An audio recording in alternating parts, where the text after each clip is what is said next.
Good morning from Fast Company. Here's our daily look into what's driving today's creative business leaders.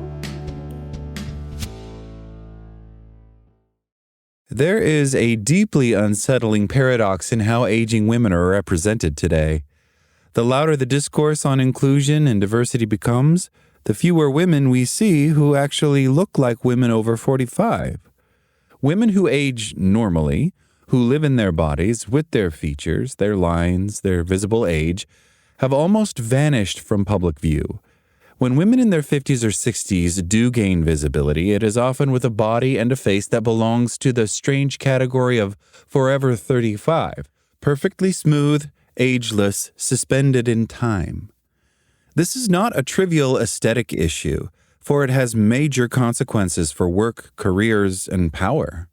When women disappear from view as they age, they lose access to role models at exactly the moment when careers are supposed to stretch and evolve. If you are expected to work for 50 years, but can only see the first 20 years of that life represented in leadership, in organizations, in the media, then most of your working life remains unimaginable. There is no shared script for what professional authority, ambition, or success looks like at 60.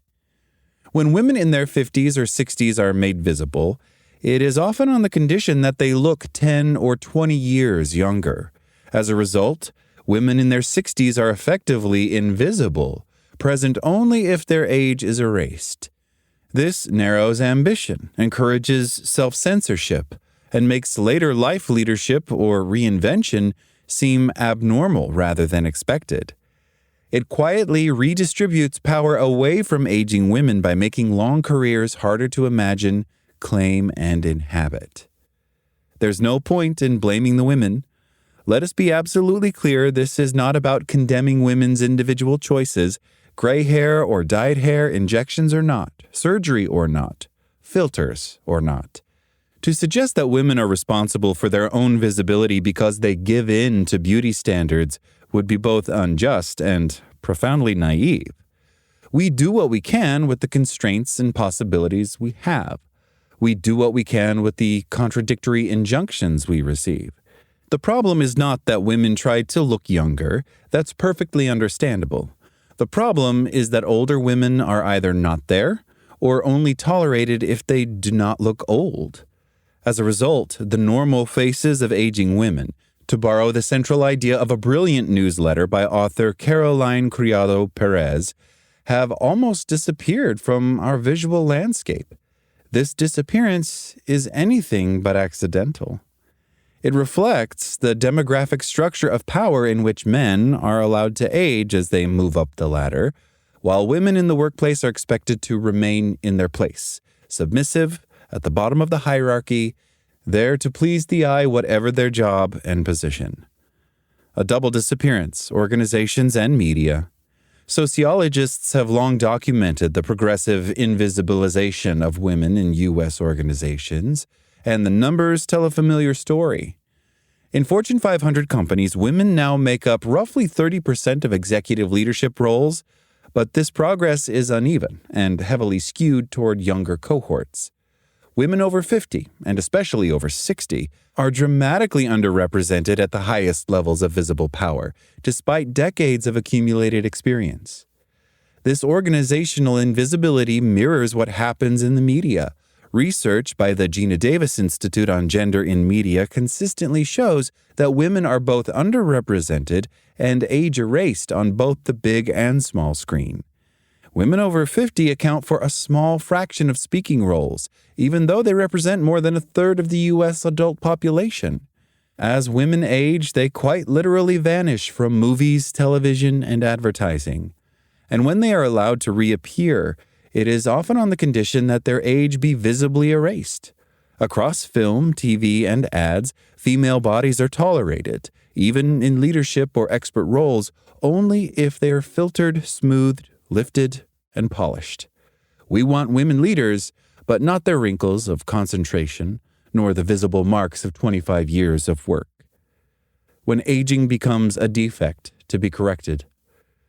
Criado Perez describes how she started collecting images of actresses whose faces have not been artificially rejuvenated. Emma Thompson, Keira Knightley, Kate Winslet, because encountering a female face over 35 that looks real has become a rare event.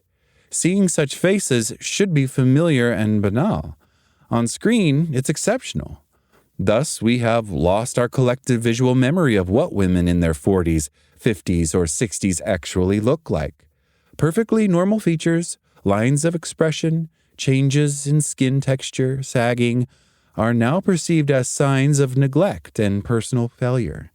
The traits of a normal age have been reframed as flaws. New generative AI tools are making this visual amnesia even worse.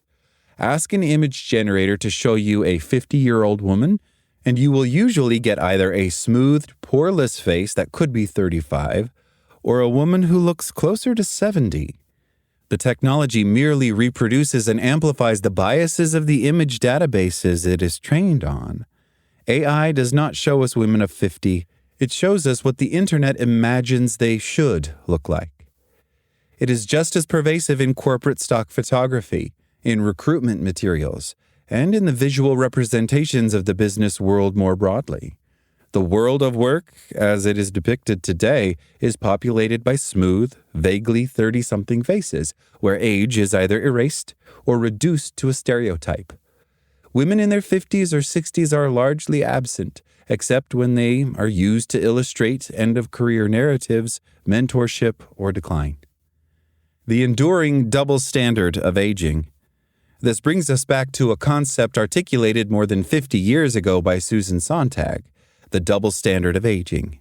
Male aging is associated with added value, authority, gravitas, experience, power, while female aging is framed as decline.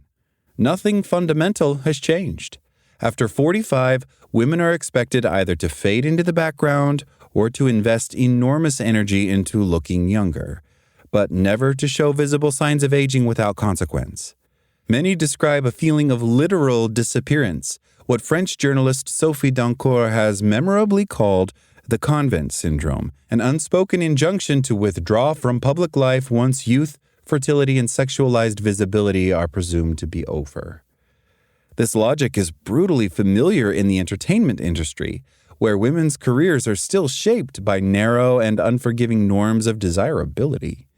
Aging men are cast as mentors, leaders, or lovers.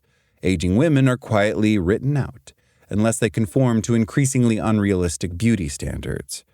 The result is not only professional marginalization, but also a cultural message that equates women's worth with youth and treats aging as a problem to be managed rather than a reality to be lived.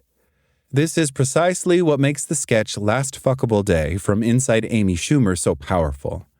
Schumer unexpectedly runs into her show business heroes, Tina Fey, Julia Louis-Dreyfus, and Patricia Arquette, who are celebrating a darkly comic milestone, the age at which women are deemed no longer desirable or castable. Made 10 years ago, the sketch does not feel dated at all. It turns ageist erasure into a sharp piece of feminist satire, one that feels even more relevant today than when it first aired. Why this matters so much at work?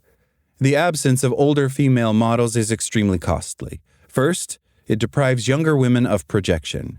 How can you imagine a long, evolving career when most, if not all, visible success stories stop at 40? In a world where working lives are getting longer, this lack of role models is deeply destabilizing. Second, it reinforces discrimination. When women over 45 are rarely seen in leadership, those who succeed are perceived as exceptions rather than as the norm. This fuels stereotypes about atypical careers and legitimizes bad decisions in hiring, promotion, and training. Third, it creates collective anxiety around aging. When the only acceptable image of professional success is youth, aging becomes something to fear. This anxiety affects all women, not just those who are already older. Finally, organizations lose out. Women over 45 represent a massive pool of experience, skills, and leadership potential. Treating them as obsolete is economically irrational. Older female role models at work are not a niche demand. They are a condition of fairer careers, healthier organizations, and a society that can finally accept women's lives in their full length, not just in their youth. That's all today from Fast Company. Talk to you tomorrow.